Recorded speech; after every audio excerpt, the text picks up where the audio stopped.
E aí, galera, beleza? Como é que vocês estão? Todo mundo bem? Gente, hoje a gente vai começar uma aula muito massa. A gente já fechou o último conteúdo que a gente falou sobre a independência do Brasil, né? E também o primeiro reinado, que foram dois conteúdos conjuntos. E hoje a gente vai falar justamente do período regencial. Hugo, que período regencial? Pô, que parada é essa? Gente, olha só. A matéria que a gente está falando, que a gente vai começar, a gente começou a falar ela, né, na última aula, é primeiro reinado. Então vai acontecer assim, bota na cabecinha de vocês o seguinte, né? Você vai ter a independência do Brasil, depois da independência do Brasil, você vai ter o primeiro reinado com o Pedrinho, né, Dom Pedro I. Depois vai ter o período regencial. Esse período regencial, depois dele vai vir o segundo império do Brasil, beleza? O segundo período imperial, que é o Pedrão, né? Que é o Dom Pedro II, beleza? Então esse período regencial aqui é um períodozinho no meio, né? Entre o primeiro reinado e o segundo reinado, beleza?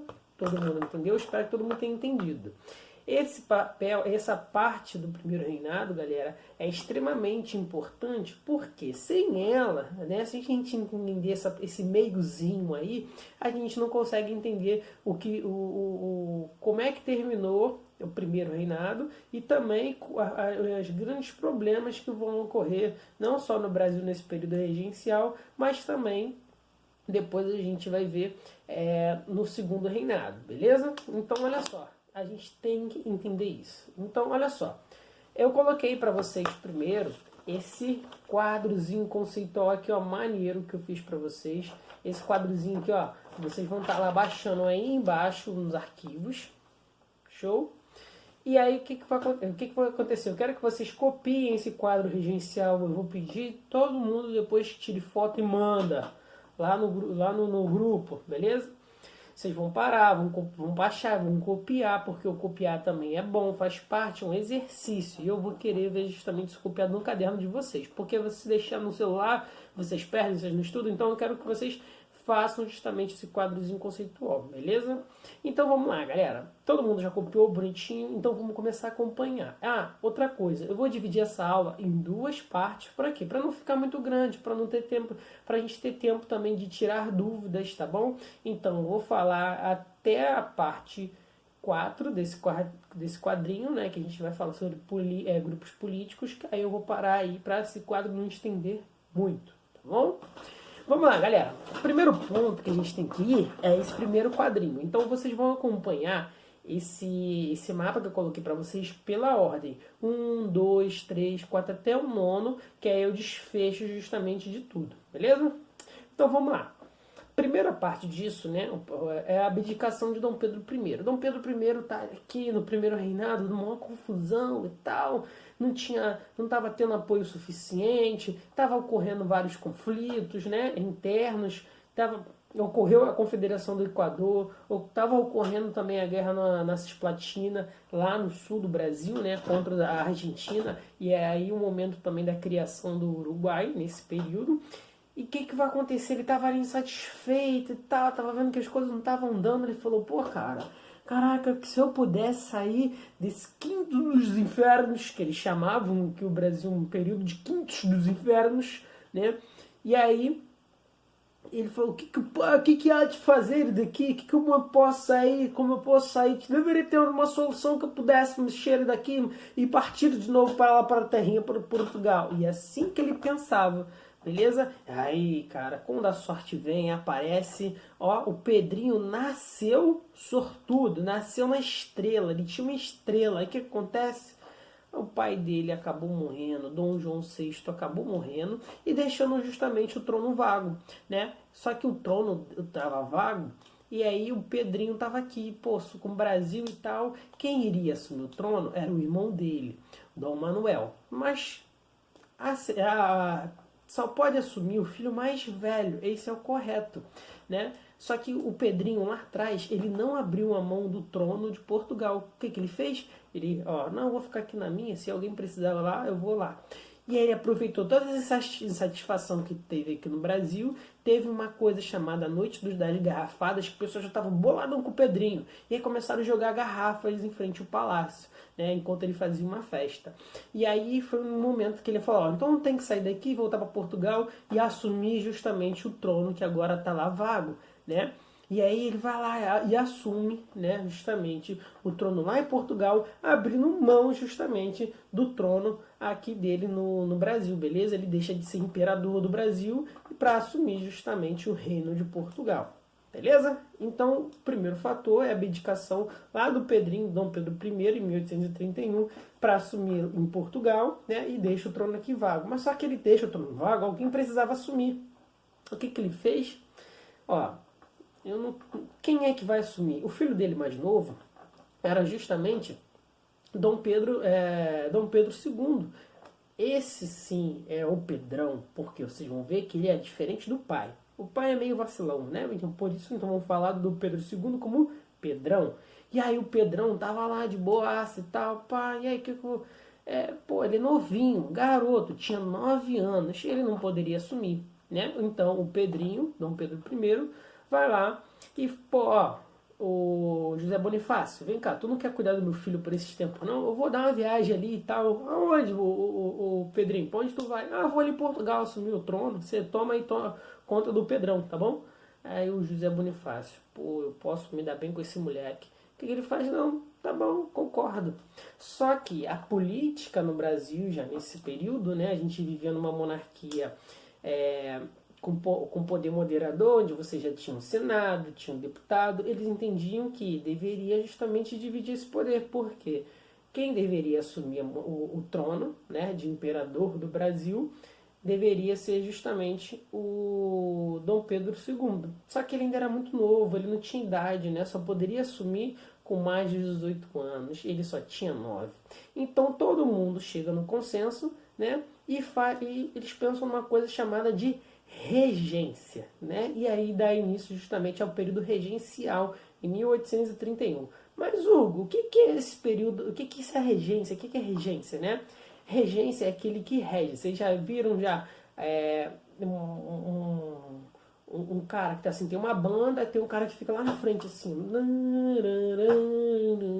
Ele é o regente. Regente é o que faz as coisas andar, né? E aí o que eles pensaram, olha só, a gente vai juntar um grupo de pessoas para reger, né? Para mostrar às pessoas como que a gente vai fazer a política no Brasil andar, né? Pessoas para centralizar um pouco esse poder. E aí que surgiu justamente a regência. A regência é justamente a união de um grupo, né, que elege alguém ou um grupo de pessoas para poder justamente fazer para que esse período, né, que é um período que ainda está esperando Dom Pedro II ter a maioridade, então aquilo ali vai ser uma regência de grupo de pessoas, né? Porque vai ser essas pessoas vão ser escolhidas ali entre os deputados, entre os senadores, né? Para justamente assumir essa regência, tá bom? Então vão ser um grupo de pessoas, ou depois a gente vai ver uma pessoa que vai ser escolhida por um outro grupo, né? Para justamente reger a política no Brasil nesse período. Beleza? Todo mundo entendeu? Né? Esse período regencial que a gente está falando, né, que vai de 1831 a 1840, e aí a gente vai chegar lá no final dele.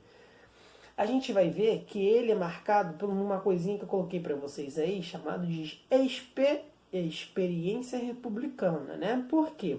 Vai ser o único período, né, desde lá do surgimento do Brasil, que a gente vai ter uma experiência de república. Mas, Hugo, tá, o que é república? A república é coisa pública, coisa para as pessoas. Que agora, nesse período regencial, você não vai ter mais um rei ou uma rainha comandando a colônia ou então o Brasil já país, né? Você vai ter um grupo de pessoas normais que não vai ter nenhum cargo de nobre, justamente comandando o Brasil, né? E aí isso vai ser justamente conhecido como a experiência republicana aqui no Brasil nesse período justamente imperial, beleza? Então vamos lá, para a parte 3, eu quis justamente mostrar para vocês as divisões regenciais, né? Como que essas divisões regenciais, Hugo? Olha só, se vocês prestarem atenção, a gente vai ter 4 períodos regenciais, beleza? A gente vai ter a primeira regência, que é regência trina provisória. O que é essa trina? O que eu falei para vocês? Vai ser um grupo de pessoas, um grupo de deputados e senadores, vai escolher pessoas para justamente regenciar o Brasil. Então vamos lá. Tem um grupão aqui, né? Tem um grupão aqui. Esse grupão vai escolher 3 pessoas para reger o Brasil. Então, 1, 2, 3. E é por isso que é justamente chamada de regência trina provisória, né? Por que provisória? Porque eles vão organizar tudo para ocorrer uma nova eleição para escolher justamente uma nova regência. Então eles só estão aqui, né, até ocorrer uma nova eleição. Então eles assumiram o poder, né, essas 3 pessoas, para ocorrer uma nova eleição, beleza? Gente, então vamos lá. A gente viu, vai ocorrer a primeira regência trina, depois vai vir, né, logo em seguida, no mesmo ano, a regência trina permanente. Porque esse mesmo grupão aqui, ó, de pessoas, né, vão votar de novo para escolher as melhores pessoas qualificadas para reger o país. Então escolheram de novo 3 pessoas, né? E aí esse período vai ser chamado justamente de regência permanente. Por que regência permanente? Porque eles vão cumprir o tempo determinado, né, que uma regência poderia ficar no poder. Outra coisa, a gente vai ver que é o seguinte: o segundo ponto vai ser justamente uma regência una. O que é uma regência una? Uma regência una, ó, de novo, um grupão de pessoas, uma galera, e aí essa galera vai escolher uma pessoa só para representar todos e para reger a política no Brasil. Então eles escolhem uma pessoa, essa pessoa só agora que vai representar todos, que vai reger a política no Brasil, e agora não vão ser mais 3 pessoas, beleza? Essa é a regência justamente una do Padre Feijó, beleza? Eles já eram políticos e tal, só que a gente vai ver depois a gente vai ver partezinha por partezinha de cada regente desse, tá bom? Fechou? E a gente vai ver como que eles são importantes. A outra e a quarta e última, a gente está falando justamente de uma outra regência una, de uma outra pessoa que vai sair desse bolo aqui, né? E vai ser, deixa eu pegar uma outra aqui, eleita, né? Ela vai ser, todas as pessoas que fazem parte desse bolo aqui, ó, vão eleger alguém, né? E aí vão escolher o último regente nesse período, que vai ser Araújo Lima, beleza? E aí a gente vai ter justamente, vai ser fechado esse período regencial, e aí a gente vai acabar também com essa experiência republicana, né? Essa experiência onde as pessoas estão fazendo a política e não mais uma monarquia, tá bom? Então vamos dar continuidade. Mas esse grupão aqui de pessoas, a gente vai agora para a parte 4. Esse grupão aqui de pessoas, né, era meio dividido, ele não era igual, né? Todo mundo não pensava da mesma forma. Na verdade, esse grupão tinha mais gente, beleza? Tinha mais gente ainda, né?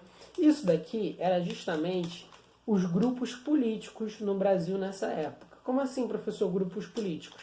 É mais ou menos o que a gente tem hoje. Hoje a gente não tem o pessoal que gosta do Bolsonaro, o pessoal que não gosta do Bolsonaro e o pessoal que está ali no meio, que tanto faz, né? Isso são grupos políticos. Naquele período também já tinha grupos políticos. Você tinha grupos políticos chamados de partidos portugueses, beleza? Você tinha, vou botar aqui que eu não tenho 3 mãos, né? Foi meio difícil. Um outro grupo político chamado Partido Brasileiro, beleza? Mas esse mesmo Partido Brasileiro era dividido em 2 partes, beleza? Esse mesmo Partido Brasileiro era dividido entre liberais moderados e liberais exaltados, beleza? Então, o que a gente vai ter aí vai ser justamente 2 grupos importantes, né? Os portugueses e os brasileiros.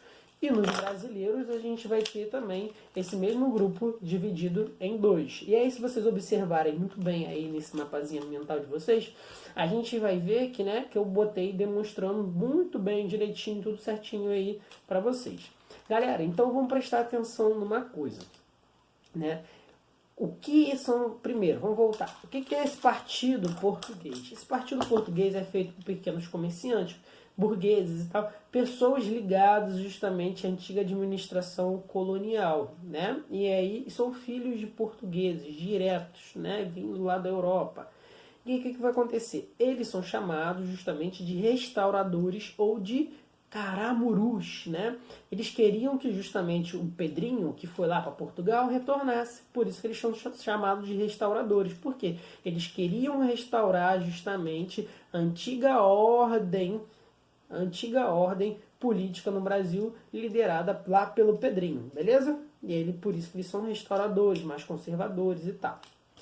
E aí o outro grupo dos brasileiros, lembrando, para dividir de novo, eles são divididos, são um grupo só, mas são divididos. Você vai ter os liberais moderados e os liberais exaltados. Esses liberais aqui, moderados, né, eles eram mais favoráveis. Tudo bem, olha só, a gente deixa lá o Pedrinho se foi, mas vamos garantir pelo menos o império, vamos garantir pelo menos a monarquia, né?